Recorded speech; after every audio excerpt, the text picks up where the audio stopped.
Wow, Let's do it. Right, okay. According to this, we are now streaming live on Facebook. So, okay, brilliant.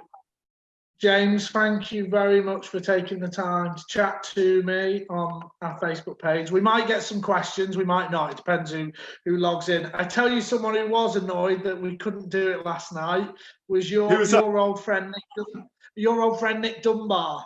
Ah, how is it? I think he's all right. Yeah, I think he's all right.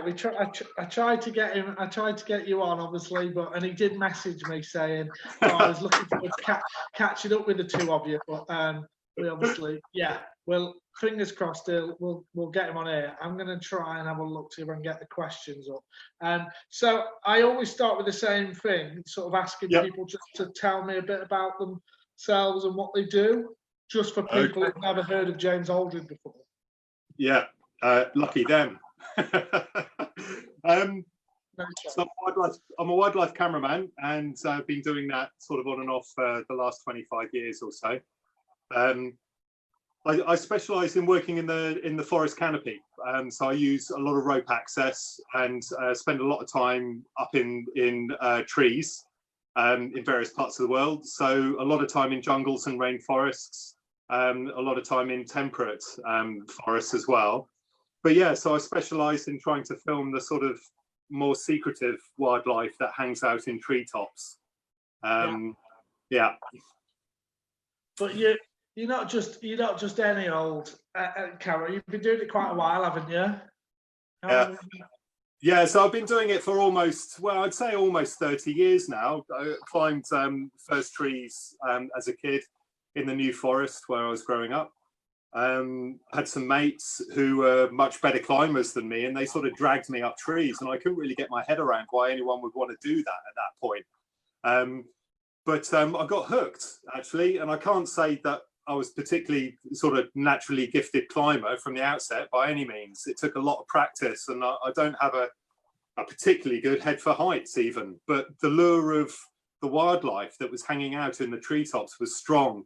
And that was a real incentive to just go away and practice the rope techniques as a teenager until I got to the point where it became, sort of second nature, really. And that was a key that opened up access to a completely new sort of unexplored world. Even in temperate, deciduous forests, places like the New Forest or the Forest of Dean, or even your local woods, really, there's a lot going on up there. And it's that old adage, sort of sit still, look long, keep quiet.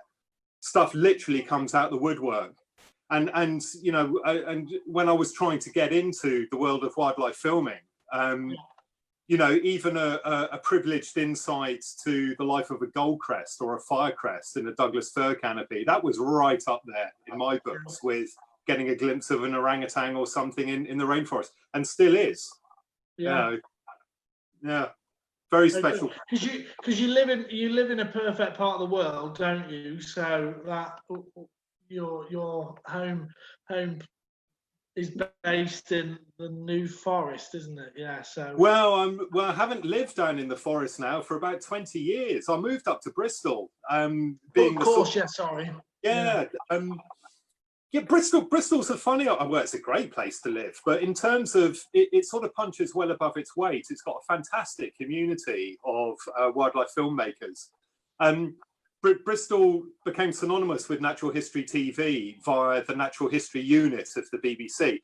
And that was just completely by luck, by happenstance, really. It's not because Bristol's any greener than anywhere else. It was just that, at the time, in whenever it was, 60s or 70s, there happened to be a producer based at BBC Bristol who was particularly into natural history filmmaking, and so he was, and they, sort of ran with it, and it took off, and it became entrenched within this area. So if you want to sort of get work in natural history TV, which I did when I left university, it seemed like a logical place to come to. And it's a good city. There's good wildlife. There's plenty of, sort of peregrines and ravens, loads of buzzards, all of that kind of stuff. So it's a good place to be, I think. Yeah. Oh, well, yeah. I suppose yeah, a lot of friends of mine that are in that situation live in that part of the world. But tell us a bit. There's one tree in particular, isn't there? Talk about a bit about the tree climbing first, and then we'll go into the filmmaking and stuff. So you got into it obviously with friends in the New Forest. There's one particular tree, isn't there? Yeah. So the first time I went climbing, I was 15, I think, and life had taught me an important lesson about beer the night before. So I was pretty ragged the following morning, and my mate Paddy, who got me into tree climbing, he was my best mate. We just had a quite a raucous party, and him and another friend who was a rock climber, they just the following morning they said, right, we're going to go and climb a tree. And I sort of, poured myself into the car and went along with them. And they gave me some sort of hand-me-down rope and harnesses and things, which is no better than what they had, to be honest. I mean, everyone was climbing on pretty sketchy gear. Yeah. And I thought it was going to be like a 30 or 40 foot oak or beech or something. And we rocked up at the base of this monster. It was a 165 foot tall redwood.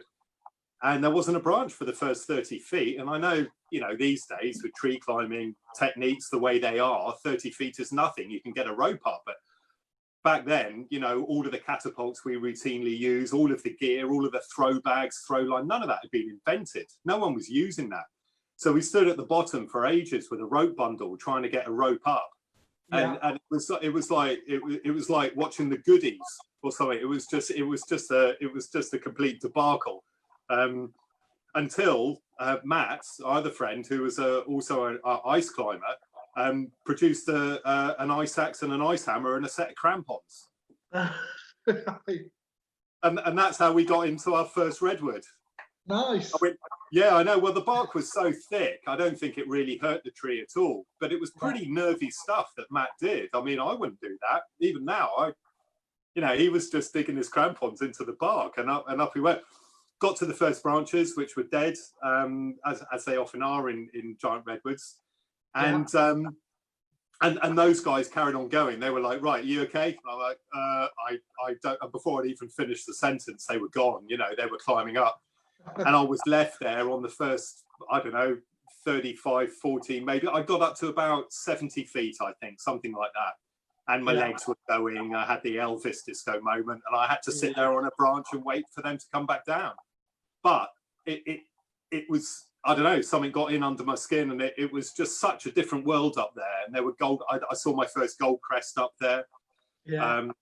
And that was, that was a big moment that I still remember, and it drew me back and back. And I was determined then to keep up with Paddy and Matt on future climbs. So I went off and practiced a lot on my own on the old tat that I had been given, and gradually learnt the ropes and got to the point where I can hold my own.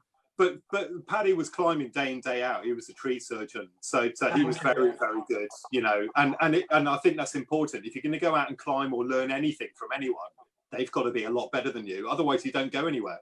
Yeah, of course. Yeah, I suppose it's like anything, playing sport against someone who's a bit better than you. You're always going to push yourself.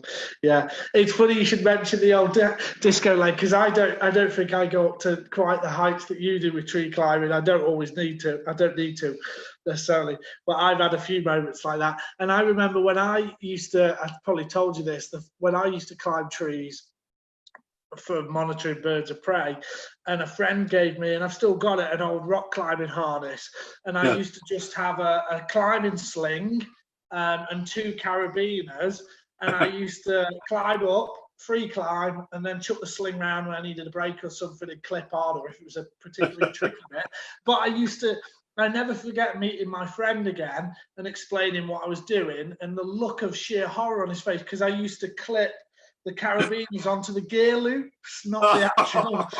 So my friend was like, "You do realise that that's just for hanging equipment on, not a whatever I was, 12, 13 stone bloke."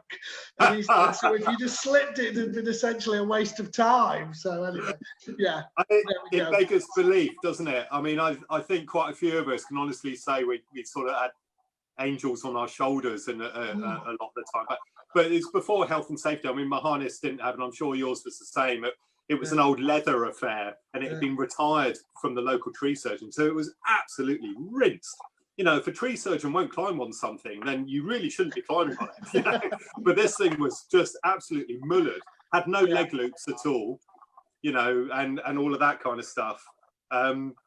But yeah, it's a good learning experience. Yeah, we used to get up to all sorts of stuff in trees and climbing around that we probably shouldn't have. And I'd be aghast if I heard that my kids were doing that now, you know, but that's growing up, isn't it?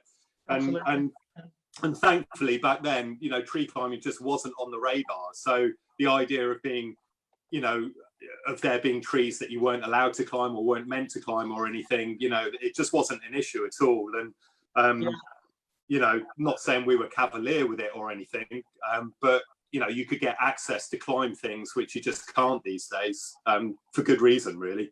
Yeah, absolutely. Now, obviously, we're talking about this, the sort of early days of climbing. I'll obviously mention now that you run a successful company. You don't just do wildlife camera work. You run a company called Canopy Access, which actually trains people. And so yeah, tell us a bit about that, just to reassure people you know what you're talking about, because I know you do. You know you do.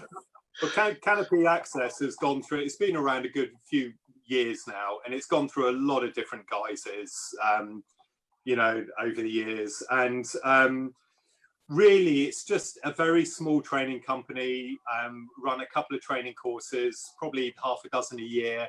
And I just run it as a sideline interest in between my main bread and butter and my main passion, really, which is the wildlife filming.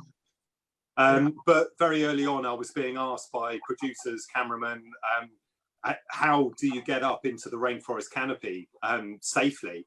And I was kind of making things up as I went along, but I was steered in the good direction of doing an industrial rope access training course in the mid-90s, before I went out to Borneo for the first time. So the producer, who was also a climber, he said, you can't climb up those big jungle trees using prusik loops and in a harness that looks like it should be on a shire horse. You know, you just can't do that. So you got to really, you know, sort of use your head and skill up. So he put me in the direction of that course, and that got me off the ground. That introduced me to caving techniques, to rope access techniques, to mountain climbing, and SRT techniques. And then on the back of that, like I say, I was being asked to show people. And a lot of friends and colleagues have contributed to that process over the years. And what we have today is a course which isn't perfect, but it's pretty good. I'm pretty proud of it, actually. It's designed to get people off the ground safely up into trees. It's not a valid ticket to work or accredited, you know, with you know, any NPTC or anything. It's just for people who have an interest, want to stay safe, and they need an efficient way to climb big trees. So I run half a dozen of them through the year, just when I'm around, basically. Got 4 or 5 very talented instructors who are really close mates now, really good guys. And when I'm not around, they can deliver it for me. But it's not really a going concern, and probably never will be. But it's a passion, and it's a love, and it's a wonderful thing to transfer that knowledge, to get people who have never even seen a carabiner before on the Monday doing complex rescues and climbing an 80-foot beach on their own by Friday afternoon. It's great. Yeah. I mean, it is a pretty cool thing to be able to pass on to people, because there are so many people, because there's all walks of life, isn't there? You know, that can use it. It's not just, you know, we talk about wildlife filmmaking, but ecologists and people like me are voluntary, you know, monitoring birds of prey. So, and to learn off people like yourself, and I don't know him, but I've read a lot of stuff about Waldo as well and stuff like that. It's pretty, some of the, to learn off people like you is pretty epic, I think. So yeah. Well, go on.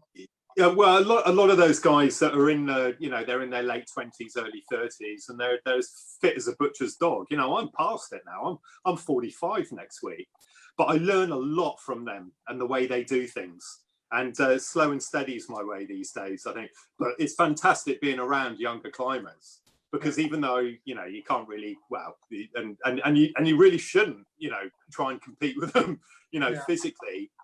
They're bringing, they pick up on new techniques that are out there so quickly, because the forums are so, you know, they're so sort of savvy in terms of how the industry is moving forward, that it's a good two-way relationship, actually. I like to think that I bring a little bit of, dare I say it, sort of steadiness or wisdom to it. Sound ridiculous even saying that, but I certainly get, you know, more than enough back in return from them in terms of just their sheer enthusiasm, exuberance, and mastery of modern skills that I had no knowledge about growing up, you know? Yeah. You still can't beat the old slow and steady spider pig. I'm nearly 35, and that's my way of doing it. So I'm 10 years younger than you. But yeah, anyway, no, it's important. Stay safe. Yeah, I know. I mean, that's the thing. And as soon as, you know, what I realise now, and particularly working in rainforest environments, they're so complex, dynamic, and constantly shifting. You know, you just can't assume that anything you're climbing is safe to climb. So it's safety, constantly. And if that means taking the edge off your speed and just thinking twice, you know, it's that old thing, isn't it? Measure twice, cut once. And it's the same with climbing, certainly in a rainforest. You know, before you commit to any particular piece of gear, you just have to check, double check, keep checking that it's safe to do so. Yeah, absolutely.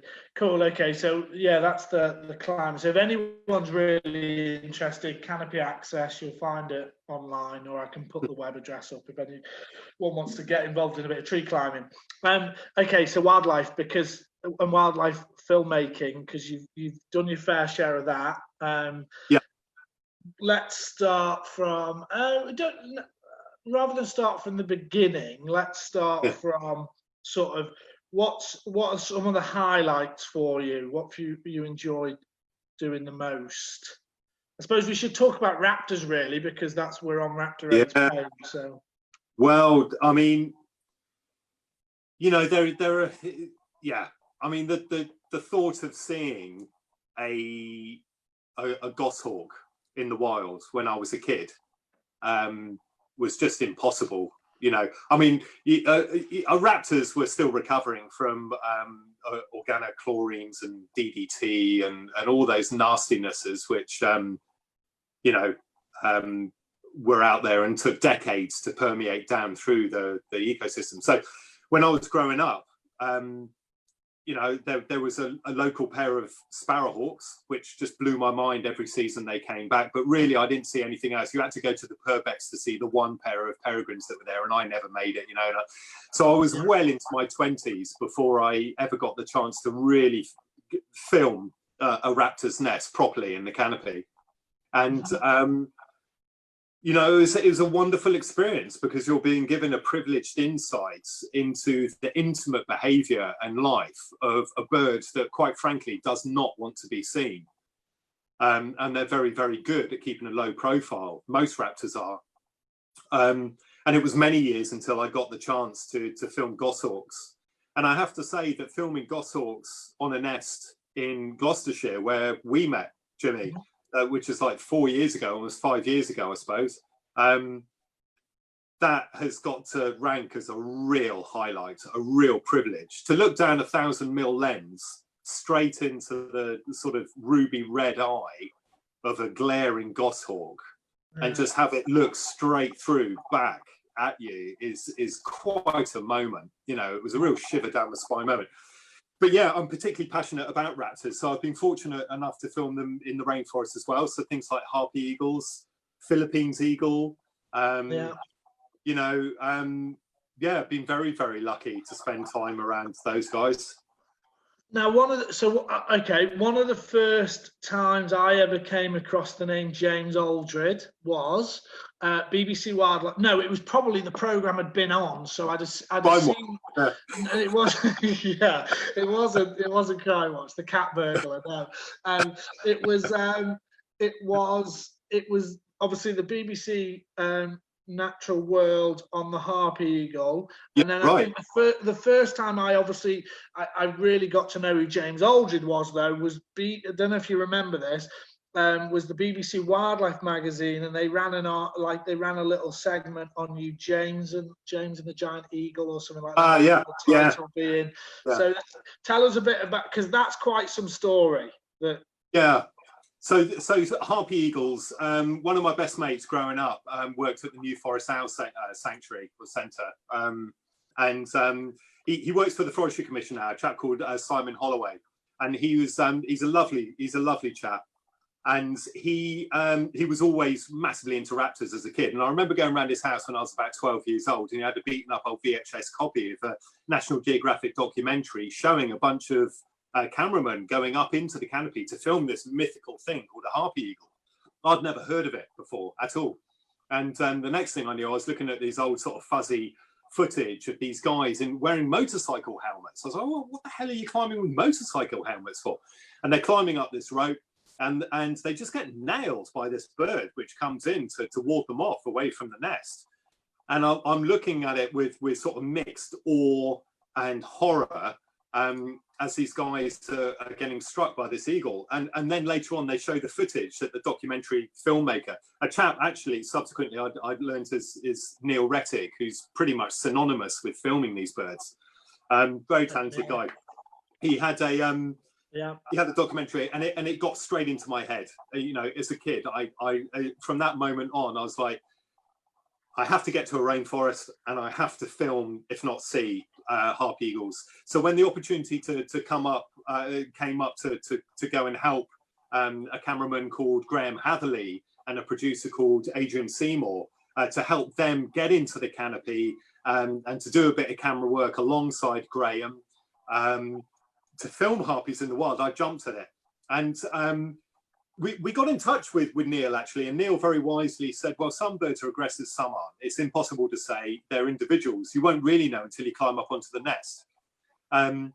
So we wanted to put a nest camera up on the harpy nest. We didn't really know how the mother bird was going to react, but we didn't want to take any chances, so we took out a bit of body armor, I went down to Army and Navy surplus base in Bristol, got a ex-police riot helmet, a stab vest, and greaves and gloves, and it was all a bit ridiculous, really. It felt really all a bit, silly to putting it on, especially in the sweltering heat of the rainforest.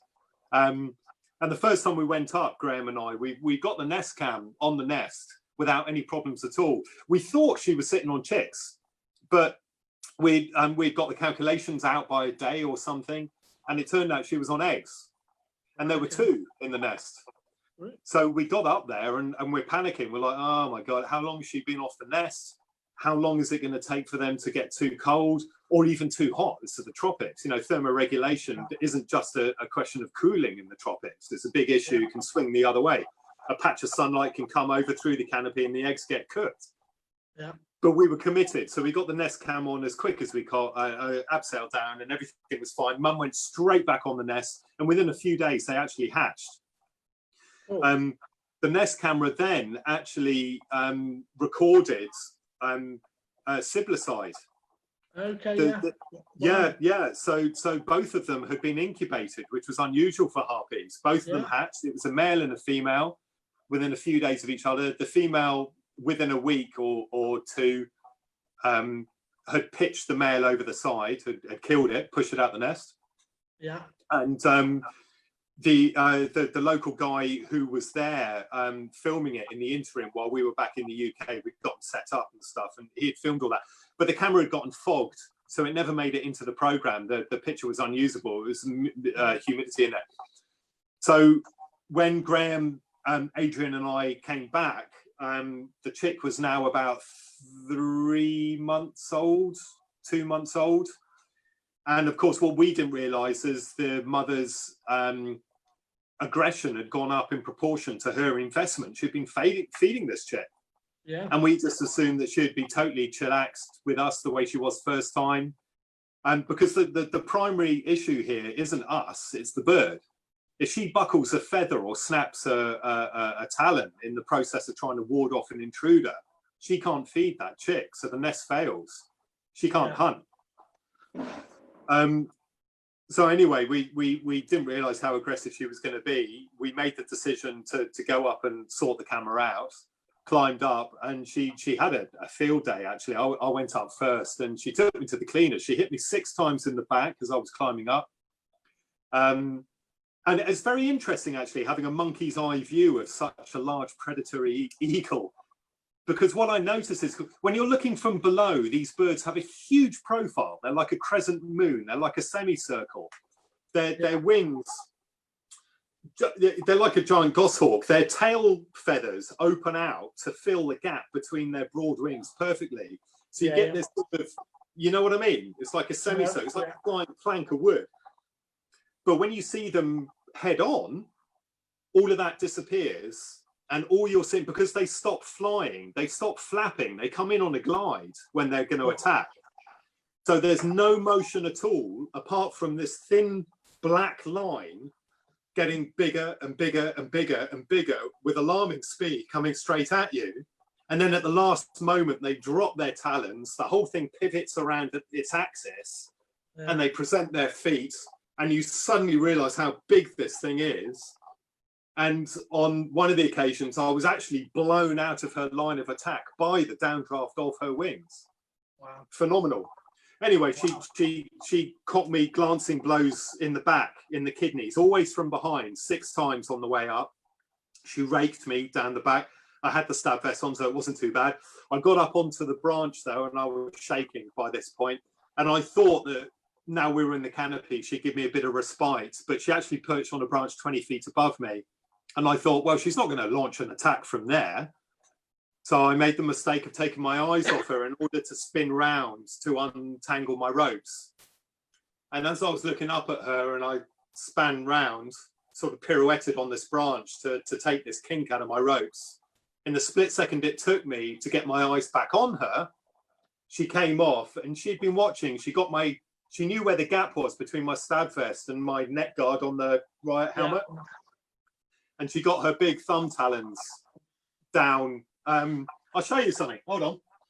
Well, so this here, that's a crowned eagle thumb talon. Yeah. That's from the Congo about 20, 25 years ago. I found that in the Congo. A mate gave it to me. He had found a dead bird and in the jungle, and he gave me that. And I would say that the Harpy was probably another 1.5 to 2 inches longer than that. And it got me, she got me right into the neck with that thing. And it knocked me off the branch and it knocked me out for a split second. And I was sort of blacked out spinning on the ropes. And it felt like being hit around the back of the head with a sledgehammer. It really did. It just wasn't funny. And I shouted down to Graham and I said, look, this is only TV. I'm out of here. And Graham, to his, my everlasting gratitude and his credit, said, wait there, James, I'm coming up to cover your back. We'll get this camera sorted between us. And that was absolutely the right thing to do. Because if I'd have tried to come down again in that condition, she would have gone straight for my head. Anyway, Graham came up and we got the job done and we abseiled back down together, but we still got hit on the way down. And the whole thing is a lesson in hubris. It was naivety to go up there. It really was. I'm never going to do that again.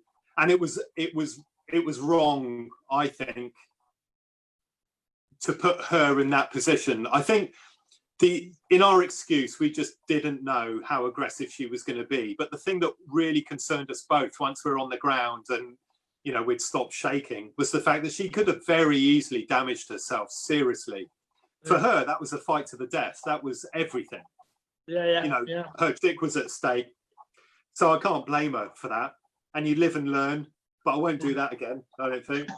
Well, it's quite, I mean, as you were relaying that story, I've only got one experience and it pales into insignificance, so I don't even want to relay it. But I've been hit in the back of the head with no helmet on by a tawny owl checking a nest box. And that hurt, so I dread to think what it feels like to be hit by a harpy eagle in the neck, because the tawny owl nearly knocked me off the ladder. Tawneys pack a punch. I mean Eric Hoskin, you know, the pioneering wildlife photographer. He lost an eye to a tawny when he went up. The interesting thing about it was, and I've got a picture that I put in the slideshow, and it still pales into insignificance compared to what you've just said, but she hit me in the back of the head full on, and it was like someone hit me with a bat in the back of the head. She didn't hang about, and she landed in the tree in front of me. This was in Gloucester, and she landed in the tree in front of me and just lined me up, and I put my arm up, and I've got a picture of blood all where she scraped me, and if I hadn't put my arm up, she'd have hit me square in the face. She wasn't holding back. It was, and it's do or die for him. And I know some people watching this might be thinking, oh crikey, that sounds a bit full on, but it is quite a new. I've been to hundreds of tawny owl boxes. It doesn't happen. And interestingly, Steve Roberts, the superstar nest finder friend of mine, he's been up to a harpy eagle nest, and he didn't get attacked. She just sat on the branch and just watched. Like you said, they're all individuals. I think they are, and I think what we didn't realise at the time was that because we'd been hanging out there filming the rest of the documentary for several weeks, I think she was just pissed off with us. We'd outstayed our welcome, and she took the opportunity to balance the score a little bit. And I think she was clearly irritable with us being around, you know. It's interesting you say that about raptors, because when the first time we went up, when I was rigging that goshawk nest that we filmed in Gloucestershire, I did a lot of research on YouTube and stuff, you know, and in North America, I mean, it's I believe ostensibly it's the same species, isn't it? Northern goshawk, gentilis, or they are pretty aggressive in North America, and yet they don't seem to be in Northern Europe. So I was fully expecting them to be pretty angsty when I went up anywhere near their nest, but thankfully they weren't. I wonder whether that's all down to persecution. I don't know what the situation is in America, because it was funny when you were talking about the goshawk, your experiences with the goshawk, and you know, again, coming from someone who's been in the fortunate position to monitor lots of goshawk nests, I've still never had that view. When I'm up a tree, you know, doing our biometrics and whatever under license, that you might see a shadow in the tree or something come over the top, but we never got the view. So I'm jealous that, you know, you got the views you did. But yeah, it's interesting that I've never been attacked. The only other species I can think of is, and this was a one-off. I had a friend who's a farmer who rang me up and said, Jimmy, you're going to have to come up to the farm. When we go to get the cows out of this one field on the quad bike, the lads get attacked by a bird of prey. And it was a buzzard. And every time, because the buzzard nested in that field, but they were on quad bikes moving the cows out of the field, and the buzzard would come steaming in and try and have them. So... But then I've been to hundreds of buzzard nests and never had that happen to me. So I think it definitely is individuals. But I agree. Yeah, when you've got, mind you, with a harpy eagle, it's a bit different because they hunt primates anyway. And you're just essentially a big bloody primate to them. So. Yeah, it was very interesting actually. She clearly understood primates' body language and knew when I was looking at her when I had my back turned, you know, and she always attacked from behind and stuff. And I hope I haven't sort of sounded flippant or facetious on any level at all about going up to her nest, because it wasn't a decision that we took lightly, and we honestly didn't. We just didn't realise it was our naivety, and I wouldn't do that again. I mean, I've subsequently, as you know, I had the opportunity to film Philippines eagle, and you know, when in terms of sort of when you're a kid looking through an encyclopedia and you look at a harpy and you look at the Philippines. They look like bookends, you know. And you think they must be related. They must be very similar, you know.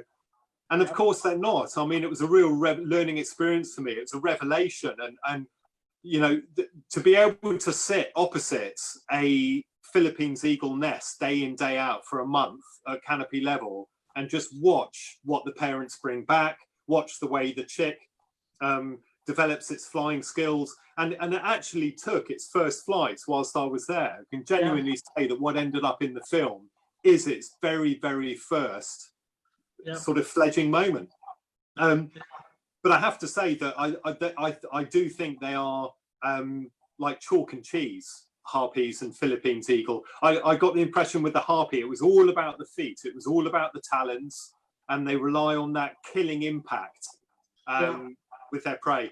Whereas with the Philippines, I got the impression it was more about the beak. The beak was much heavier, and the legs were sort of less chunky, less muscular, less powerful.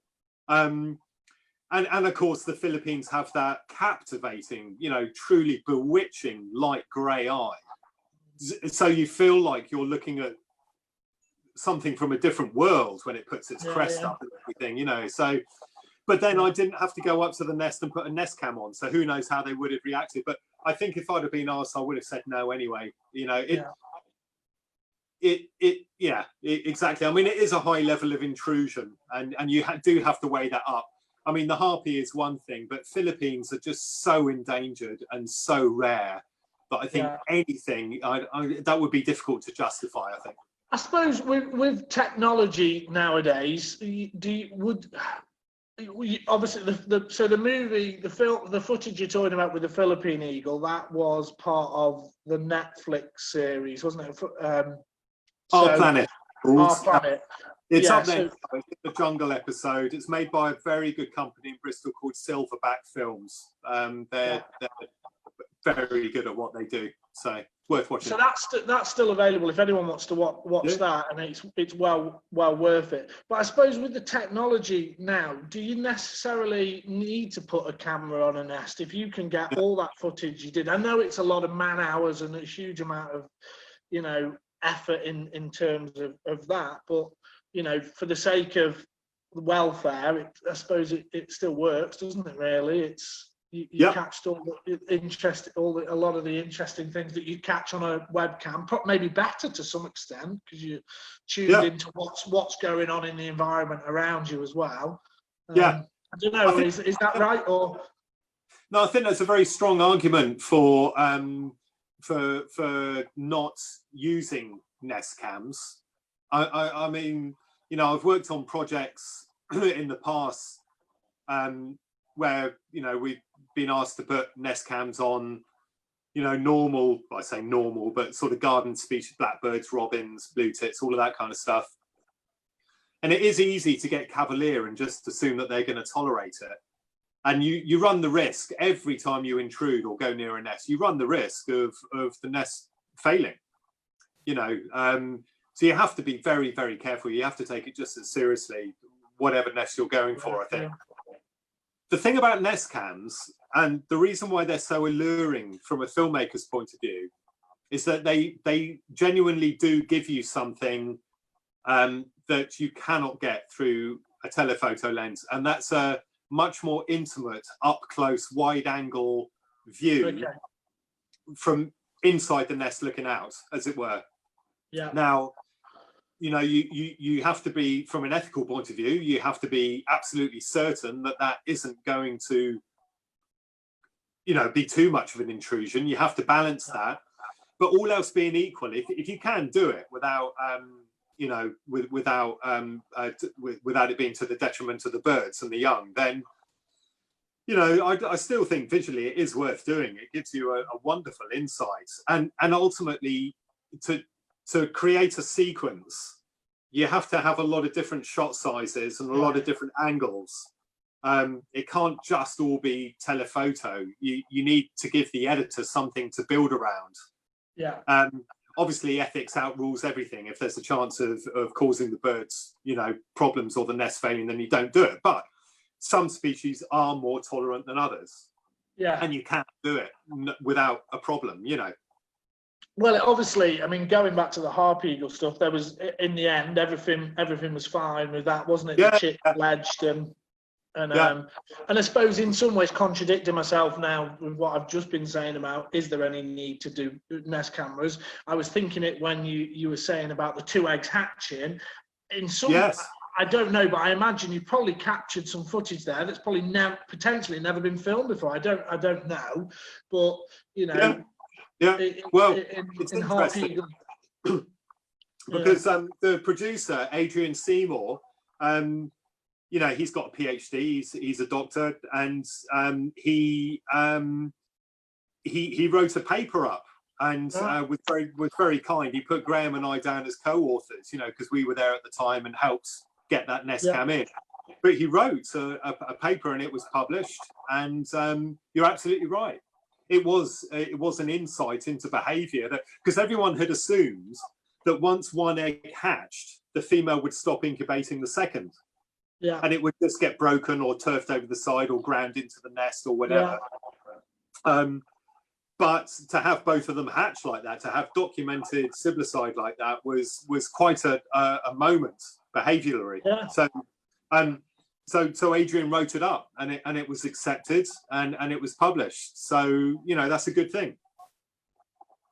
Okay. Yeah, no, I didn't know that. I didn't know that. Yeah.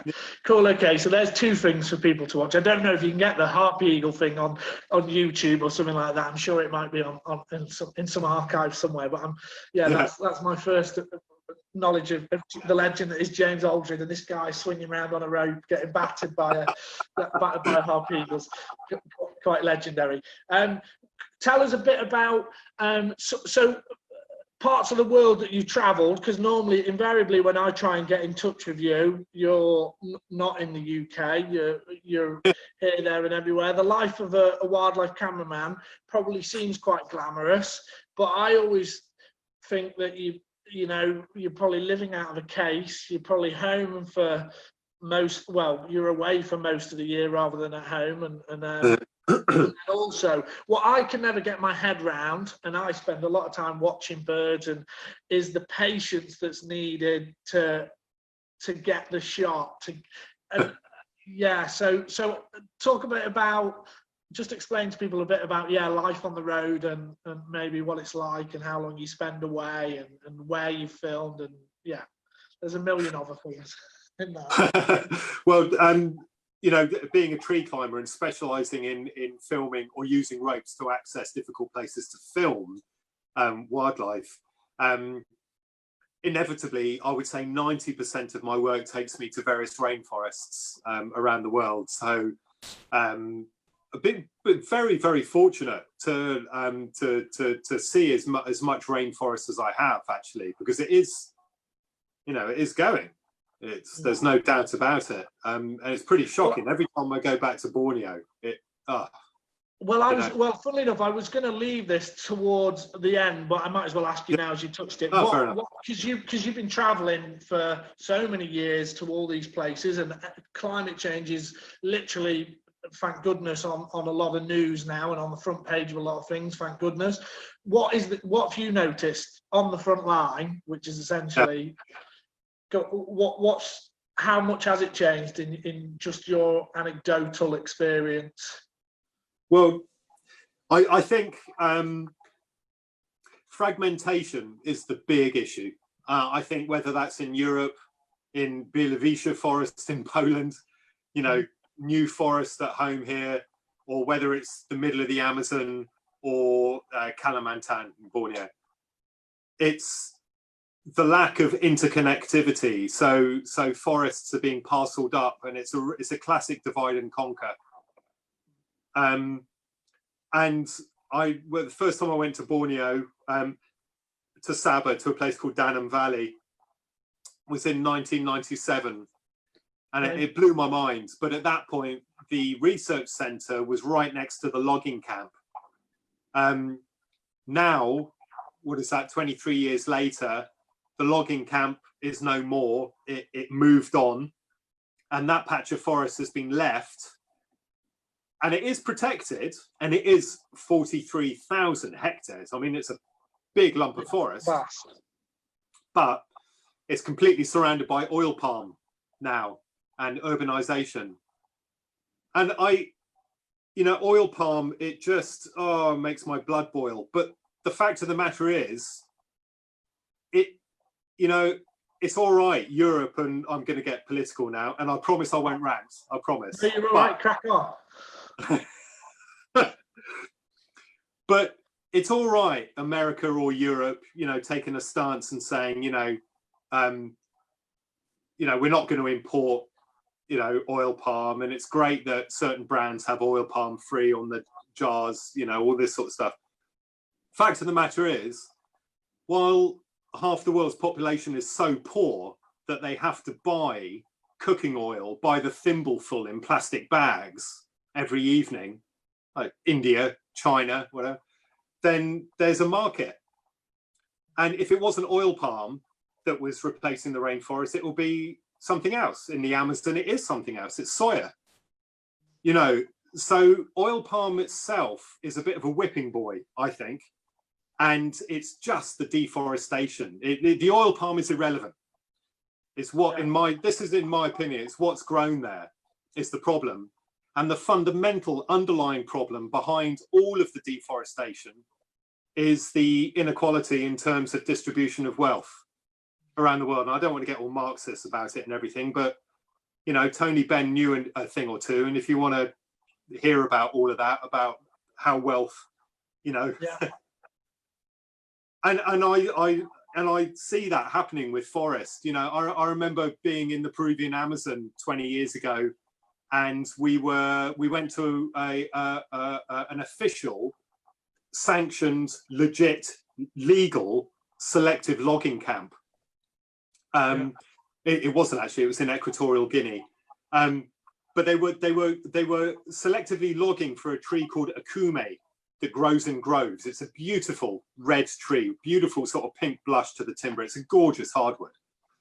And they just go through that forest like a dose of salts looking for these groves. Now, I had this really sort of idealistic image of selective logging, that someone would go through the forest tapping the trees, they'd wait for them to be the right moment, they'd get an axe, they'd spend 3 days, you know, and it was all done, hauled out with horses and things. But of course, selective logging, the reality is driving a 10-ton bulldozer straight through primary forest, trashing everything else out. And that was legal. And it had an FSC stamp on the plyboard that was then exported to Europe. And we go down to BQ and we buy it with a clear conscience. A few years after that, I was in the Amazon and I heard a chainsaw. And we were in a protected area. And I thought, hang on, this is... And I probably shouldn't have. It was dangerous in retrospect, but I followed the sound. I snuck in there and had a look to see what was going on. And it was a local Peruvian man with his family, and they'd walked in. I got talking to him in the end. I couldn't. He saw me, you know, there, and we got chatting in my schoolboy Spanish. And he was nomadic with his family, and he had 4 mules with him, and he was poaching. He was cutting down a mahogany tree, you know, and which is pretty bad. He was doing this within a national park, but he was on the breadline and he had his family there. And I remember watching the toddlers walking up and down. They were bare feet and it had been raining and all their feet had been turned orange by the sawdust, and they were playing on and he was planking this stuff up by hand with his chainsaw, and they were going to carry it on the mules, carry it out to market, and that's how he made his living. But he's carrying it all out, and the carbon footprint from that operation, the tree was being chopped down, obviously, that was very sad, but the actual method of extraction and the way it was being done was so minimal in its impact, and yet it was illegal. And I know you can't have people just waltzing in, taking a fancy tree and cutting it. But the point I'm making is, you know, old forestry techniques, those old boys knew a thing or two, you know, and the reason why shire horses were used in British woodlands, it's because they didn't compact the grounds, you know, it left the seed bank intact, blah, blah, blah, blah, blah. It's the industrial scale of deforestation that terrifies me. And like I say, if it wasn't for oil palm, it would be for something else. And the thing I have noticed the most is in Southeast Asia. The Philippines was just shocking, you know, but most of their forest was gone by the 50s and 60s. Borneo is in the forest is in its death throes at the moment. You know, the last truly wild, big stand of forests now really are the Amazon, which is the ultimate forest, and parts of the Congo. But let's not forget the boreal forest as well. You know, the Arctic in the Arctic Circle. But that's being chopped down at a huge rate as well. But of course, no one hears about it because there aren't any cuddly primates up there. You know. It's funny, listening to this, I agree, and it kind of, a lot of it links back to, we had Jason Ibanez from the Philippine Eagle Foundation on this a couple of weeks last week, and we were talking about the fantastic cultural conservation and community work that they do. And yeah.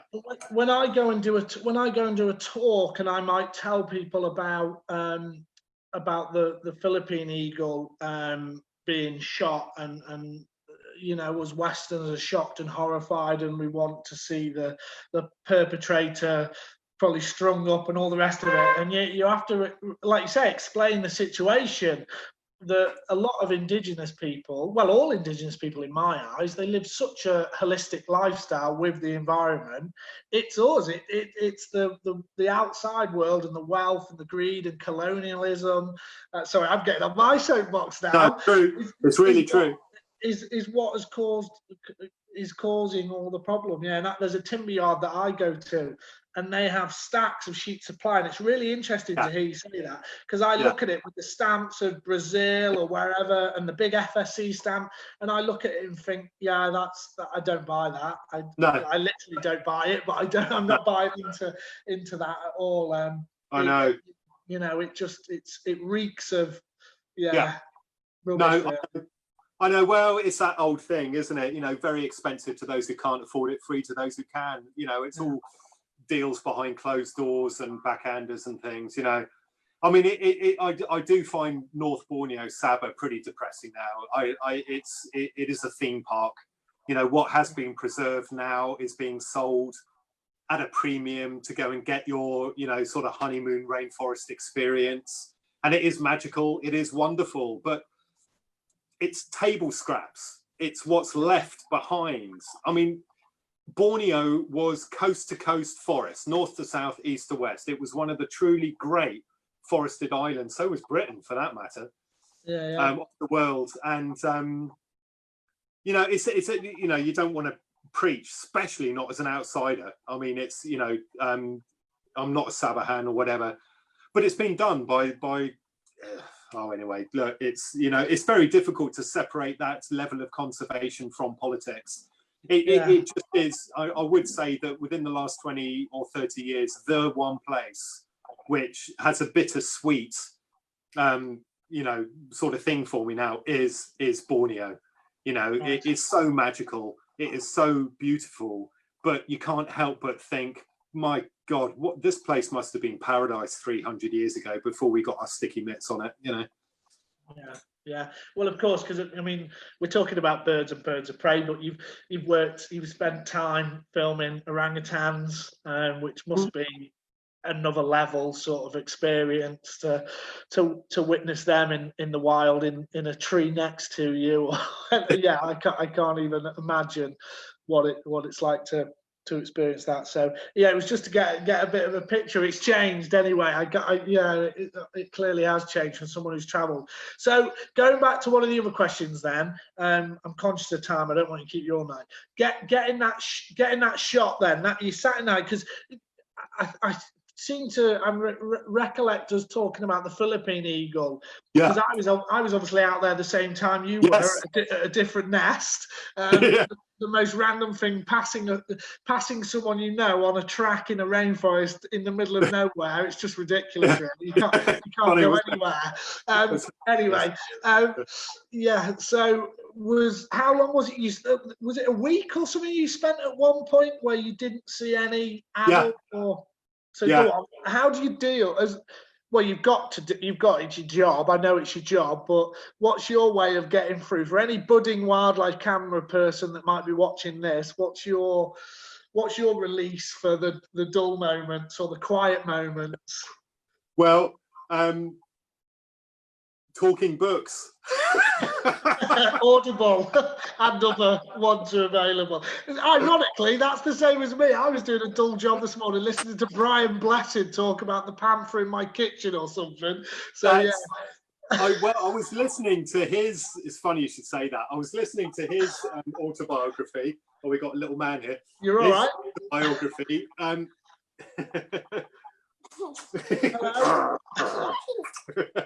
Go on. I was listening to his autobiography.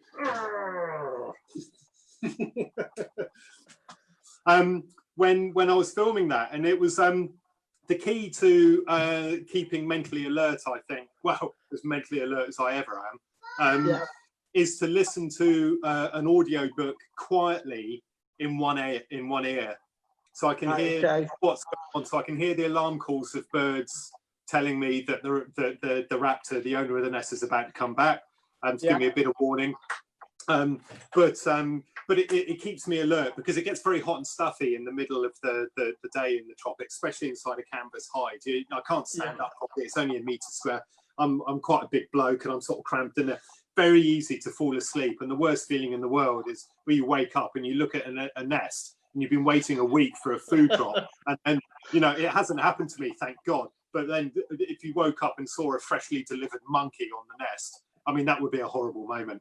So you have to keep awake, which isn't easy. So I listen to, and the key is Wordsworth classics. It's unabridged classics. So things like Moby Dick, the Count of Monte Cristo, anything, like the Count of Monte Cristo is 58 hours long or something. So, so when you're sitting there for a long time, you can tune into something like that, and that really helps. Yeah.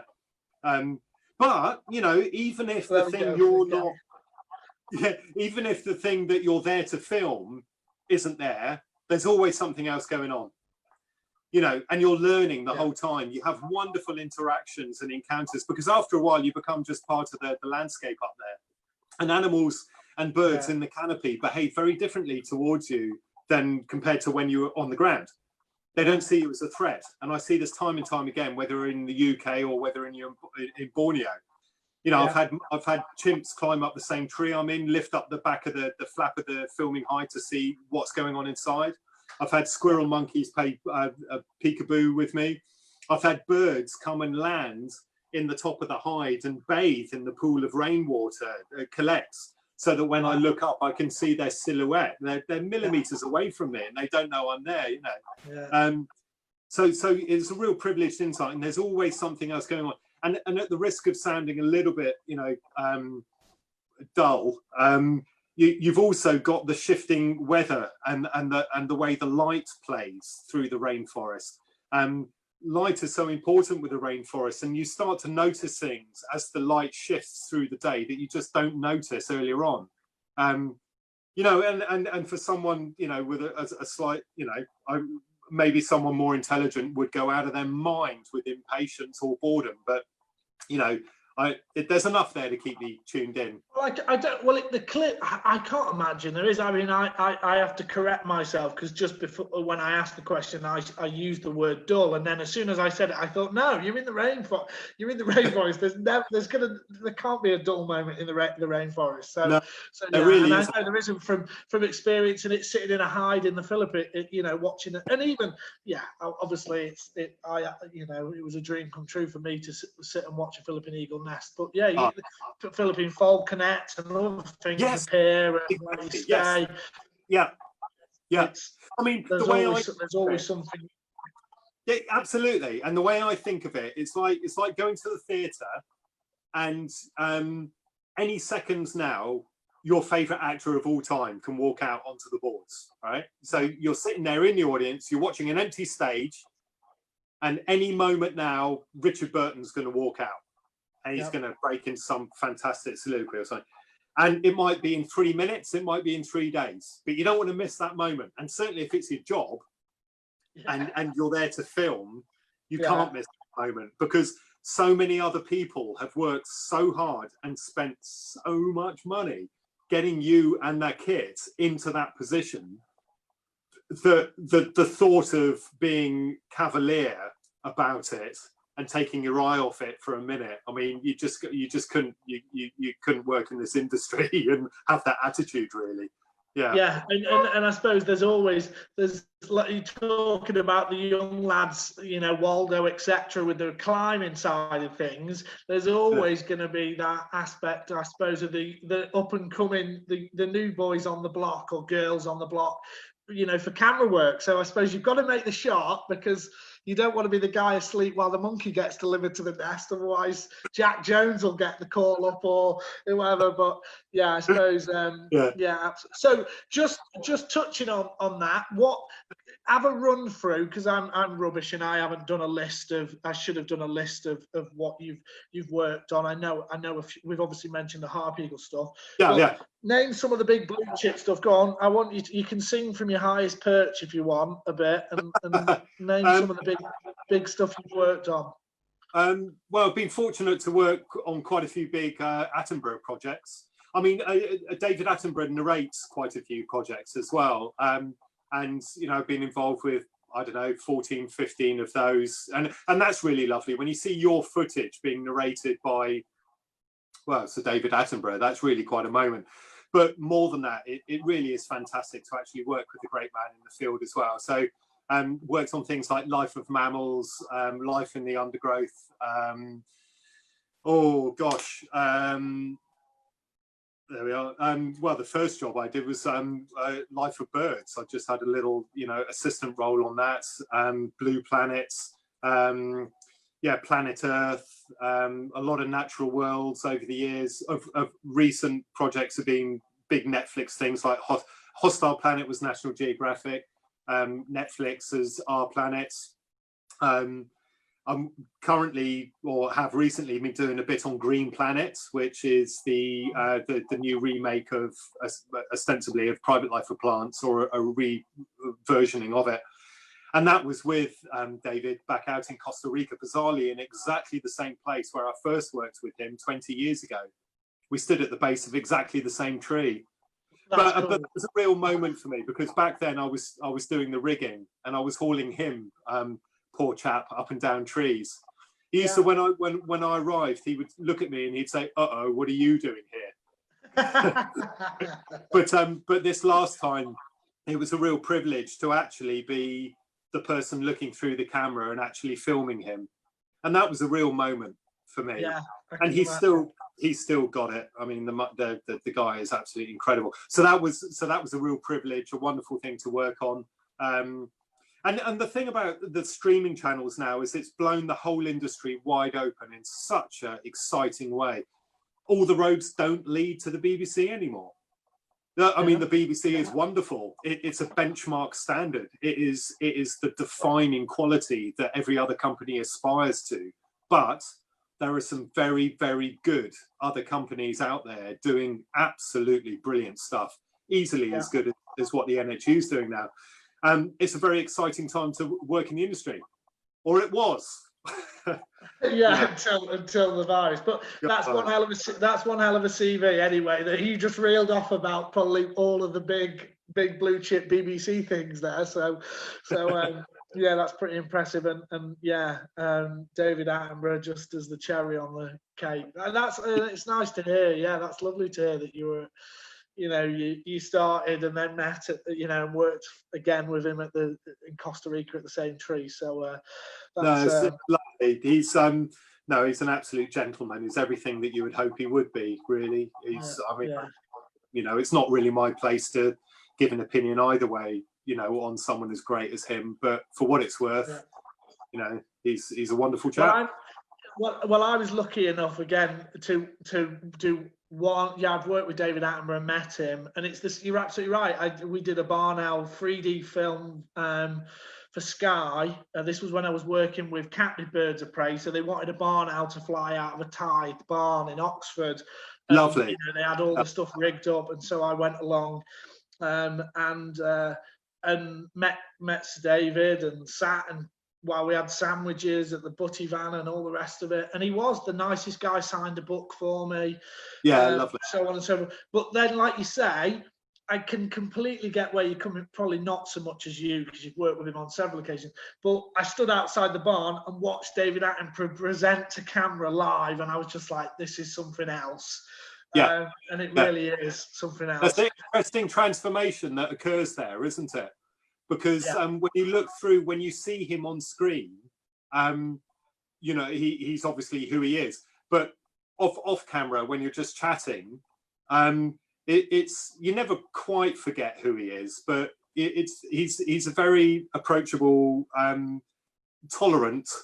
Yes, he probably was with me.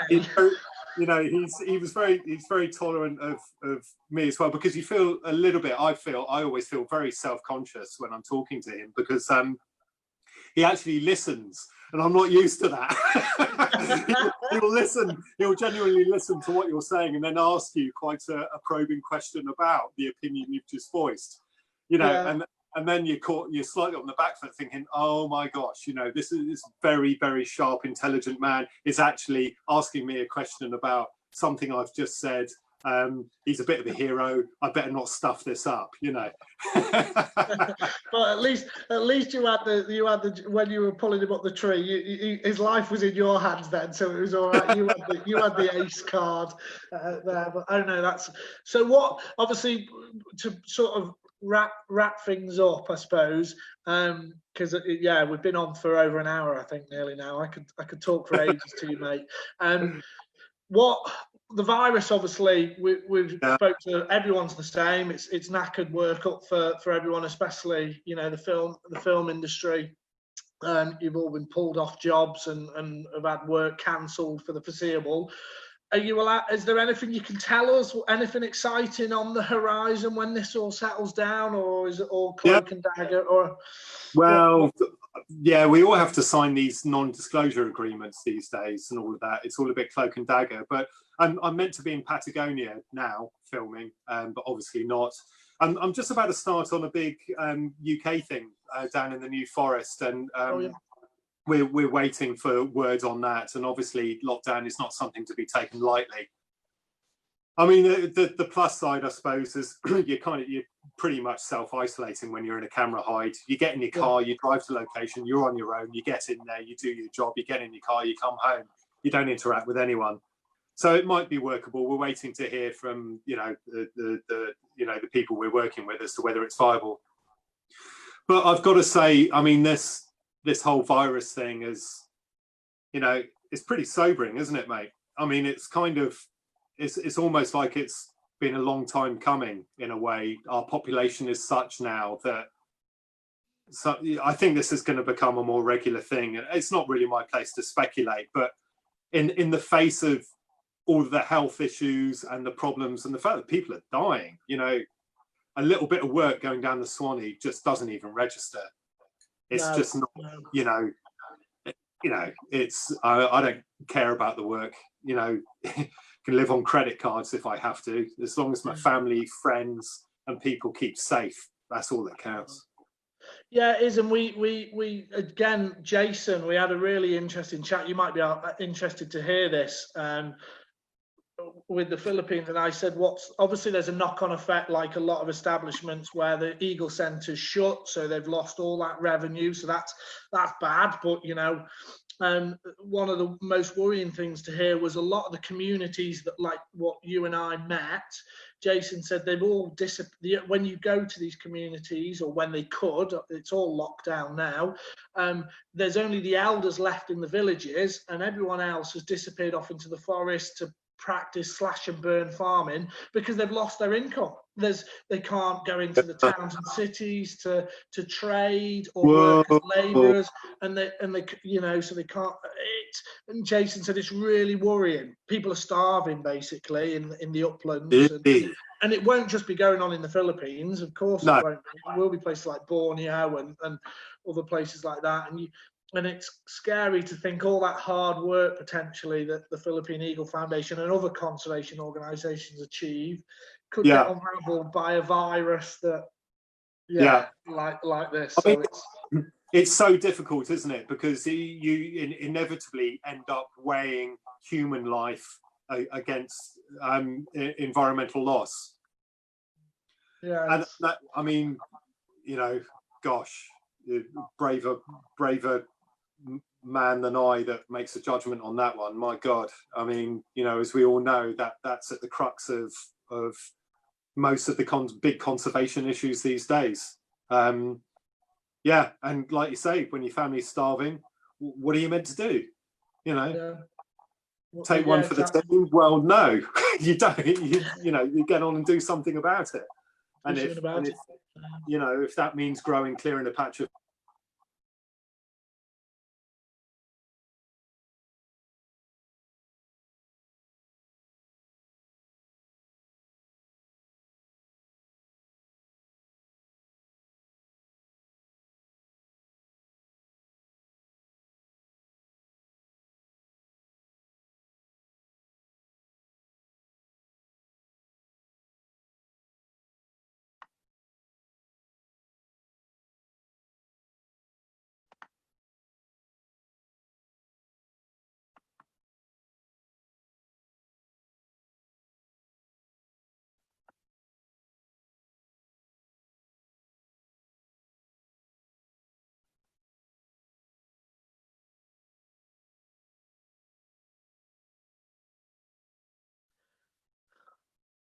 We've lost you.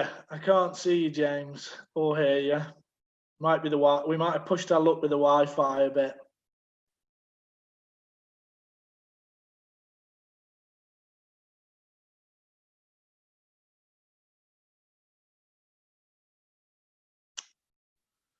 Maybe.